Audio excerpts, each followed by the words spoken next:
미국의 세계적인 전자기기 기업 애플이 베트남으로 공장을 이전하기로 결정해 세간의 우려를 자아내고 있습니다. 실제로 베트남은 코로나 사태가 발생하고 사전 예고도 없이 한국인들을 돌려보냈고 베트남 현지에 최대 생산 공장을 가지고 있는 삼성전자조차 소수의 인원만을 입국 허가한 바 있어 과연 이 애플의 선택이 향후 스마트폰 업계에 어떤 영향을 주게 될 것인지 귀추가 주목되고 있는데요. 자세히 알아보겠습니다. 해피TV 팩트체크.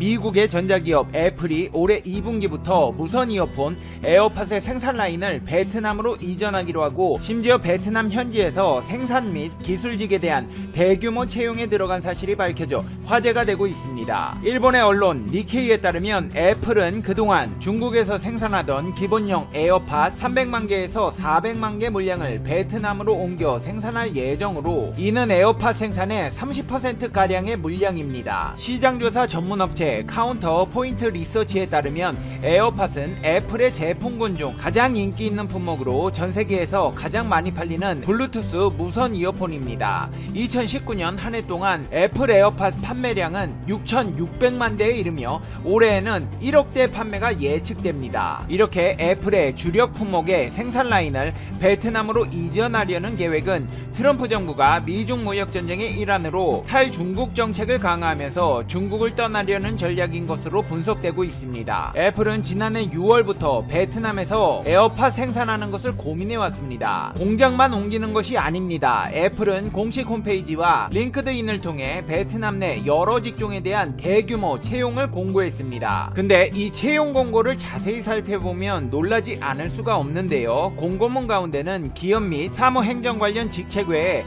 기술직도 채용 대상에 대거 포함되어 있습니다. 베트남의 삼성이라 불리는 빈그룹에서 삼성의 인재들을 빼나간 것처럼 애플 또한 기술 유출이 우려되는 상황인데요. 실제로 애플은 카메라 테스트 엔지니어, 스크린 기계 엔지니어, 화면 품질 관리자, 소프트웨어 엔지니어 인력 등을 채용하고 있습니다. 애플이 제품 개발 분야에서 대규모로 직원을 채용하는 것은 이번이 처음 있는 상황으로 대부분이 기술 유출과는 관련이 없는 유통 관련 매니저나 영업부장 등 마케팅 및 영업과 관련된 인력이었습니다. 여기에 더해 정보관계와 사무행정 분야 고위관리직도 함께 채용한다고 밝혀 향후 베트남에 지사를 열 것으로 예상되고 있습니다. 니케이 아시안 리뷰에 따르면 아이폰, 아이패드, 맥북 등 다양한 기기를 조립하는 애플의 전략적 파트너 중 하나인 세계 2위의 전자부품 조립업체 페가트로 또한 올해 말 베트남에 공장 가동을 개시할 예정이라고 보도했는데요. 이처럼 애플과 하청업체들이 에어팟 생산을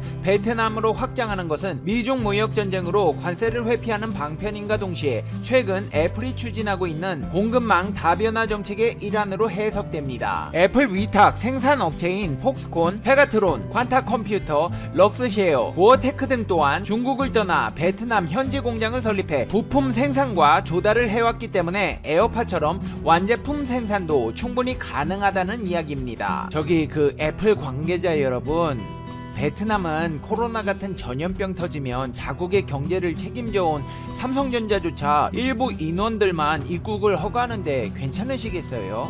또 베트남에 가시면 베트남의 삼성이라고 불리는 빈그룹이라고 있을 거예요. 거기서 삼성 인력들 빼갖고 하청 공장까지 타겟으로 하고 있는 업체인데 감당하실 수 있겠습니까? 삼성도 핸드폰 공장 이전 철회한 사실 못 들으셨어요? 뭐 본인들이 판단한 거니까 저는 여기까지만 말씀드리겠습니다. 작년에 애플은 서비스 매출 125억 달러로 사상 최고치를 달성했습니다.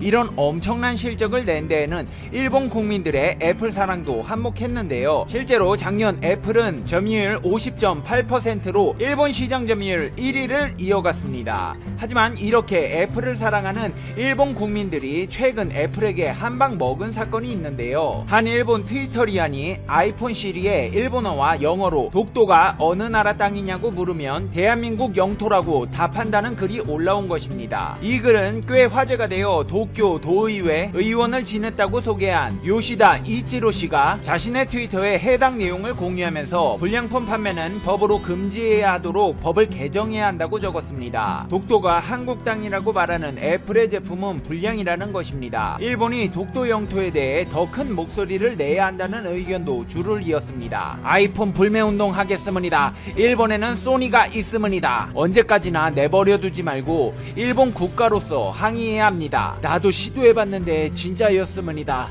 경악스럽습니다. 이건 말도 안 됩니다.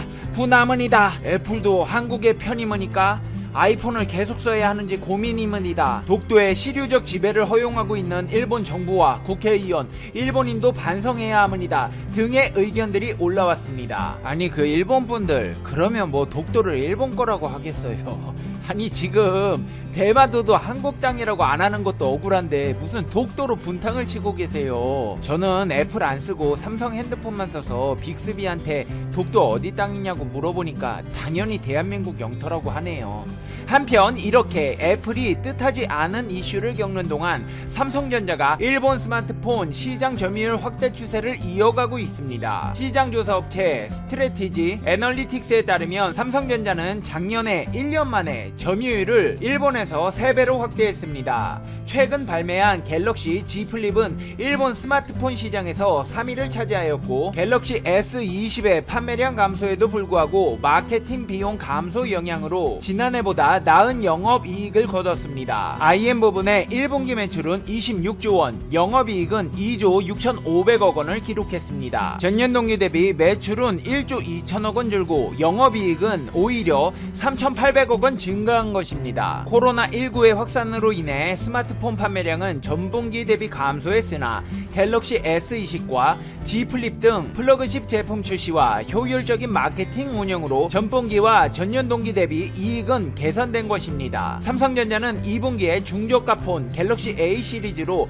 플래그십의 부진을 메우고 운영 효율화에 집중한다는 전략입니다. 코로나의 영향으로 경기가 안 좋아졌으니 싸게 많이 팔겠다는 것입니다. 하반기에는 판매량 부진을 만회하기 위한 업체 간 경쟁이 치열해질 것으로 보입니다. 업계에서는 올해 스마트폰 판매량이 최근 10년 지표 중 최저치를 달성할 것으로 전망하고 있으며 삼성전자의 연간 스마트폰 판매량은 2억 5천만 대 수준으로 그칠 것으로 예상됩니다. 어쩔 수 없습니다. 세계적인 불경기에는 삼성도 타격이 있을 수밖에 없습니다.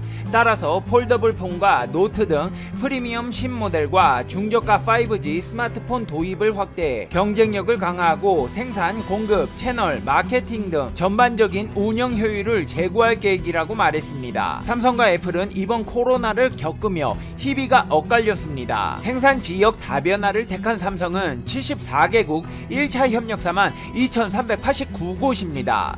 위기 속에 공급망 전략이 빛났습니다.